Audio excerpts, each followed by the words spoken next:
Sam, you've been sacked from Labour's front bench this evening. You've been sacked from your role as a shadow transport minister. What happened? Did Keir Starmer call you personally? How did you find out?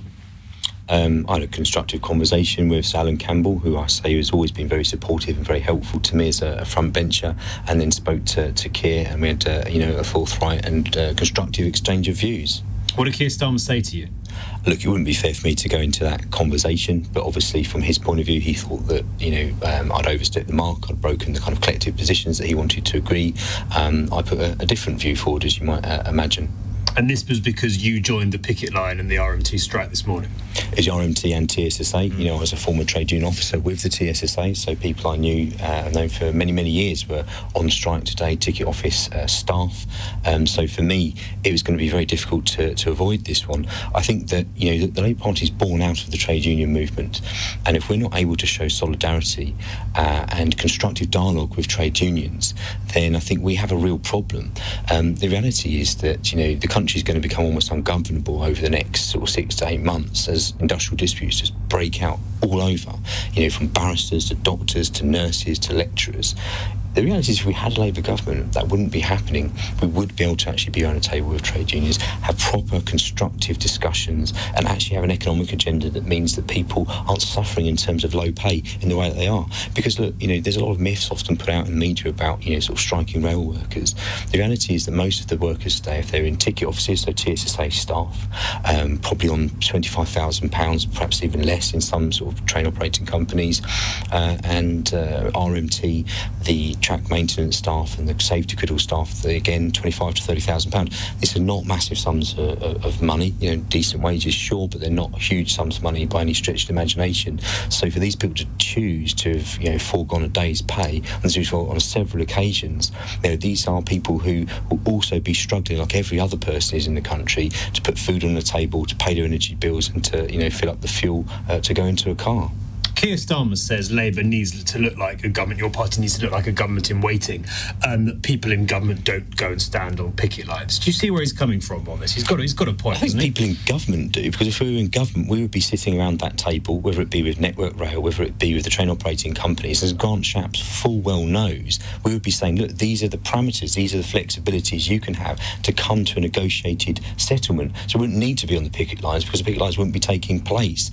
I think it's wrong to say that any Labour politician, whether it be a councillor, whether it be an MP, whether it be a shadow minister, shouldn't be showing solidarity. And I think that we're going to see that hit breaking point over the next few months, as many other MPs who come from trade union backgrounds and represent, not just constituencies, but constituencies of support more broadly in the country, are going to be faced with a choice of doing nothing, saying nothing, or backing the people that they are, really kind of, I suppose, responsible in some ways for having supported them into Parliament to represent collective views of the trade union movement. And I think that if this isn't tackled properly, there's going to be a real danger that things, it won't just be me that's sacked. I think you'll see dozens and dozens of shadow ministers sacked across the whole country. Absolutely. How upset, how angry are some of your colleagues about the position that your party I've just fielded phone calls from 7 different general secretaries, all Labour affiliated, 1 not Labour affiliated. Those general secretaries are absolutely fuming about what has happened today.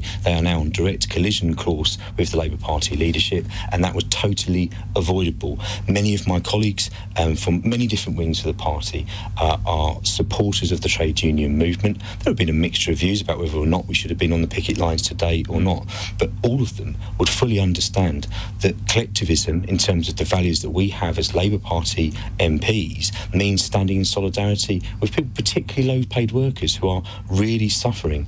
I mean, look, we've also had, over the past few weeks, the real kind of climate crisis coming to a crunch. The fires that are breaking out across Europe. In my neighbouring constituency, John Cruddas' seat, a whole range of houses that were burnt to the ground, all because we haven't had any rain in London for the best part of 2 months. We can't credibly say we want to form a government if we don't have a plan to tackle the climate crisis. Tackling the climate crisis means getting people out of planes and onto trains, out of private vehicles, stopping to put fuel in the petrol pump and onto public transport. And we need a credible plan to do that. Now, I've advocated a credible plan for that. This past week, we couldn't even be clear about our public ownership plans, whether it be for municipal buses or for rail. So your issue with Keir Starmer is not limited to these strikes. You think he's got it wrong across the board on issues like rail nationalisation? Well, actually, Keir Starmer agrees with me on rail nationalisation. That is the current Labour Party policy. That's what he said this week. He had to come out and correct himself and say that was actually the Labour Party policy. And, you can confirm that with my former boss, Louise Haigh. It very much is still Labour Party policy because it's a pragmatic, common sense policy.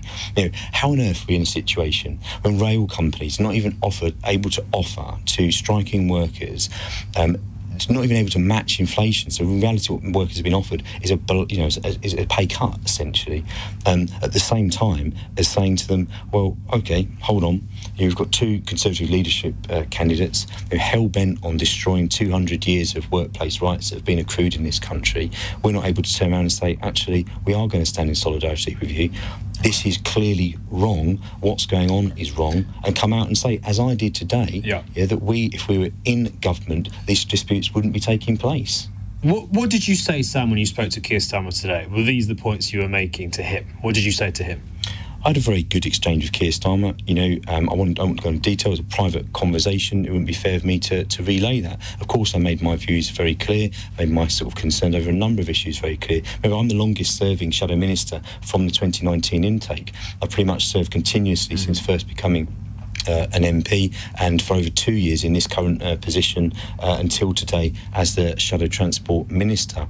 And so, Keir respects me, he respects the work I've done, knows that I've been an asset to the party, and I think that, we had an amicable and constructive but frank exchange of views. It doesn't sound like you respect him particularly as a leader, if I may say so. I'm a Labour Party loyalist. I've stood in elected positions under 4 Labour Party leaders, including Keir Starmer. I'll be doing everything I can from this day onwards to make sure he is the next Labour Prime Minister. Do you think he's doing a good job? I think he's doing the best job that he can. Is he doing a good job? I think he's doing the best job that he can. Should we take that as a no, Sam? No, because it's not about no, but I think that any leader makes mistakes at different points, of course that they do. But I think that this could have been handled in a far better way. I think we're now going to see, across the Labour Party, an awful lot of anger about what's gone on today. It was avoidable. It was unnecessary. I'm someone that can pick up the phone to different trade union leaders. I wanted to help Keir get to a position where this sort of thing was not going to be happening. There are ways of showing your support for the trade union movement without necessarily having to even join a picket line. Of course, it's great, but by creating a red line where it says you choose the movement from which you come or you choose me, that is an impossible position to be left in. Why do you think he has done this? Why has he sacked you? Why has he stopped Labour MPs going to join the picket line? What's behind it all, in your view? I think that there's a misunderstanding about what solidarity means. I think that there is a strategy which I believe is wrong, which says you're not able to do these things and to enter government. I don't believe that that's the case at all. I'm the first MP in Labour Party history to ever be sacked for joining a picket line. We've won government many times over the last 100 years, not as much as I would like. But, this wouldn't have happened under Tony Blair. I'm pretty sure of that. You think it wouldn't have happened under Tony Blair? No, I think Tony Blair had a difficult, fractious, but sometimes constructive relationship with the trade unions. You have to remember some of the things that were brought in negotiation under the last Labour government with trade unions, including the national minimum wage, for example. It was very much a TUC policy. Do you think Keir Starmer's got a worse relationship with the trade unions than Tony Blair did?